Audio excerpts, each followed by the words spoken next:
दोस्तों, हमारा देश पौराणिक समय से ही ऋषियों और महर्षियों की तपस्थली रहा है।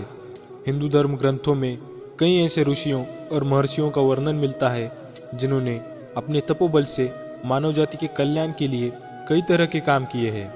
तो वही कई ऐसे भी ऋषि हुए हैं जिनकी शक्ति से देवराज इंद्र को भी डर सताने लगता था कि कहीं उनसे देवराज की पदवी उनसे कोई छीन ना ले। इसी कारण उन्हें जिस किसी भी ऋषि की तपस्या से भय लगने लगता, उसकी तपस्या भंग करने के उद्देश्य से वो स्वर्ग की अप्सरा को पृथ्वीलोक पर भेज देते। ऋषि अप्सरा के रूप और यौवन को देखकर मोहित हो जाते थे। इस वीडियो में एक ऐसे ही ऋषि की कथा बताने वाले हैं जिन्होंने करीब 1000 वर्षों तक एक अप्सरा के साथ भोग विलास यानी कि संभोग किया। तो आइए जानते हैं कि ऋषि कांडू के 907 साल संभोग करने का रहस्य क्या है। दोस्तों, कथा के अनुसार पौराणिक काल में महान ऋषि कंडू हुआ करते थे जिनका आश्रम गोमती नदी के तट पर था।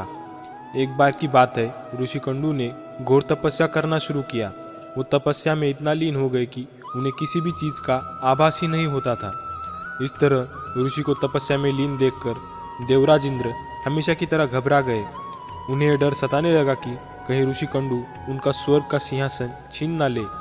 इसी डर के परिणाम स्वरूप इंद्रदेव ने ऋषि कंडू को तपस्या भंग करने के लिए प्रमलोचा नामक की अप्सरा को पृथ्वीलोक पर भेजने का निश्चय किया। एक संध्या नृत्य के बाद इंद्र ने प्रमलोचा को अपने पास बुलाया, फिर उसे अपनी सारी योजना बताई। बिना कोई प्रश्न किए प्रमलोचा इंद्र की योजना के मुताबिक पृथ्वीलोक के लिए प्रस्थान कर गई। पृथ्वीलोक पर प्रमलोचा सीधे वहां पहुंची जहां ऋषि कंडू तपस्या में लीन थे। फिर प्रमलोचा ने अपनी शरारतों से ऋषि कंडू का ध्यान तोड़ दिया। उसके बाद जैसे ही ऋषि की नज़र प्रमलोचा पर पड़ी तो वे उसके रूप से और सौंदर्य को देखकर उस पर मोहित हो गए और उसे अपने साथ लेकर मंदराचल पर्वत की गुफाओं में चले गए। उसके बाद ऋषि कंडू का प्रमलोचा के सौंदर्य में इतना खो गए कि वो 100 से अधिक वर्षों तक उसके साथ भोग विलास करते रहे। 100 वर्ष बाद एक दिन अप्सरा प्रमलोचा ने ऋषि कंडू से कहा कि हे ऋषि, अब मैं स्वर्गलोक वापस जाना चाहती हूँ, इसलिए आप मुझे खुशी खुशी विदा कीजिए। अप्सरा के मुख से जाने की बात सुनकर ऋषि उदास हो गए और उन्होंने कहा, हे देवी, अभी थोड़े दिन और रुक जाती तो अच्छा होता। ऋषि को उदास देखकर अप्सरा पृथ्वीलोक पर और रुकने को मान गई।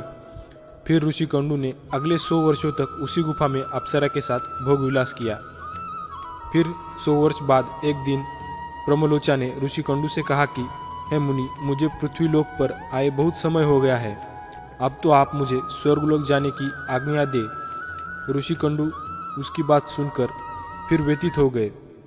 बोले, हे देवी, अभी कुछ समय और रुक जाओ, फिर चले जाना। इसी तरह कई 100 वर्ष बीत गए और जब भी अप्सरा प्रमलोचा स्वर्गलोक जाने की बात ऋषि से कहती तो वो किसी तरह उसे मना लेते। वो अप्सरा ऋषि के श्राप से भी डरती थी कि कहीं क्रोध में आकर ऋषि उसे श्राप न दे दे।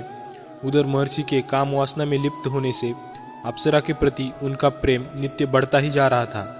तपस्या पूजा पाठ का त्याग कर दिन रात ऋषि कांडू भोग विलास में डूबे रहते थे। एक दिन की बात है, ऋषि कांडू बड़ी तेजी से अपनी कुटिया से निकल रहे थे। तभी प्रमलोचा उनके पास आई और पूछने लगी, हे मुनि, आप कहाँ जा रहे हैं? तब ऋषि कंडू ने कहा कि हे बद्रे, दिन अस्त हो चुका है, अंततः मैं संध्योपासना करने जा रहा हूँ। अगर ऐसा नहीं किया तो मेरा धर्म नष्ट हो जाएगा। यह सुनकर प्रमलोचा मुस्कुराए बिना ना रह सकी और बोली, हे सब वेदों के ज्ञाता, इतने वर्षों में क्या आज पहली बार सूर्यास्त हुआ है? जो संध्या वंदन करने नहीं गए तो आपका धर्म नष्ट हो जाएगा। मैं तो आपसे जब से मिली हूँ तब से तो आपने कभी संध्या वंदन नहीं किया है। इस प्रकार के वचन सुनकर ऋषि कंडू बोले, हे भद्रे, नदी के इस सुंदर तट पर आज सवेरे ही तो तुम आए हो। मुझे भली भांति स्मरण है, मैंने आज ही तुमको अपने आश्रम में प्रवेश करते देखा था। अंततः अब दिन के समाप्त होने पर संध्याकाल हुआ है। मुझे तो लगता है कि तुम मेरा उपहास कर रही हो। तब प्रमलोचा ने ऋषि से कहा कि हे ब्राह्मण श्रेष्ठ, आपका यह कथन सत्य है कि आपके आश्रम में मैं सवेरे आई हूँ, परंतु आज नहीं। जिस सुबह मैं यहाँ आई थी उस समय को कई 100 वर्ष बीत चुके हैं। यह सुन महर्षि कंडू घबरा गए और बोले कि हे सुंदरी, मुझे सही सही बताओ, मुझे तेरे साथ रमन करते कितना समय बीत चुका है। तब प्रमलोचा ने बताया कि आपको मेरे साथ रमन करते हुए 907 वर्ष 6 महीने और 3 दिन बीत चुके हैं।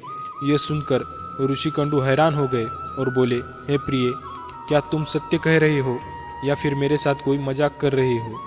मुझे तो ऐसा प्रतीत होता है कि मैं तुम्हारे साथ एक दिन ही रहा हूँ।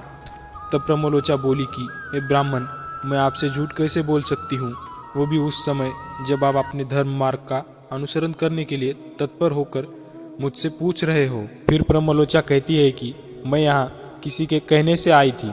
ऋषि, आप क्रोधित ना हो, मैं आपको सारी घटना सत्य बताती हूँ।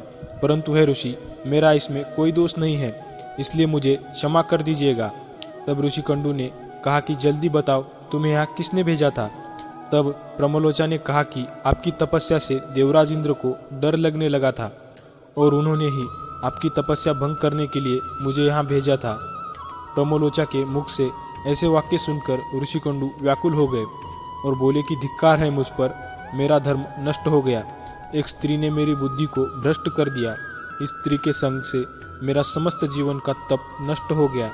इसलिए हे पापीन स्त्री, अब तू जहाँ चाहे जा सकती है, क्योंकि तुझे इंद्र ने जिस कार्य के लिए भेजा था वह कार्य संपन्न हो गया है। तूने मेरा तप नष्ट कर दिया है। महर्षि को इस तरह क्रोधित देख प्रमलोचा भय से कांपने लगी, जिस वजह से उसका पूरा शरीर पसीने से भीग गया था। उस समय ऋषि ने जो गर्भ प्रमलोचा में स्थापित किया था वह भी अप्सरा के रोम छिद्रों से निकलकर पसीने के रूप में उसके शरीर से बाहर आ गया। प्रमलोचा के पसीने से वायु ने उस गर्भ को इकट्ठा किया और वृक्षों ने उसे ग्रहण किया। सूर्य की किरणों से पोषित होकर वह धीरे धीरे बढ़ने लगा। फिर समय पूरा होने पर उस विषाग्र से मिरिशा नामक कन्या उत्पन्न हुई, जो ऋषि कंडू, सूर्यदेव तथा वायु की पुत्री कहलाई।